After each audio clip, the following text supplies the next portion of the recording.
పునర్విభజన చట్టం 2014లో బయ్యారం ఉక్కు కర్మాగారం ఖమ్మం జిల్లాకి ఇచ్చిండ్రు. వరంగల్ జిల్లాకు కాచిపేట రైల్వే కోచ్ ఫ్యాక్టరీ ఇచ్చిండ్రు.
మిత్రులారా,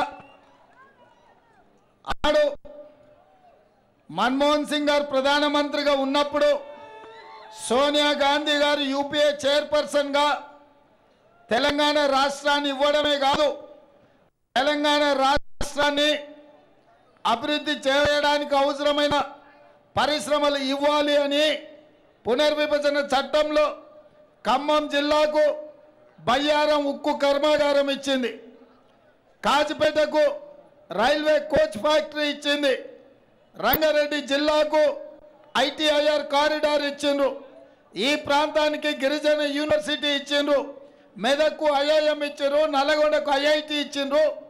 ఇట్లా వివిధ అభివృద్ధి కోసం, తెలంగాణ నిర్మాణం కోసం ప్రపంచంతోనే తెలంగాణ పోటీ పడే విధంగా ఆనాడు లోక్సభ రాజ్యసభలో చట్టాన్ని చేసి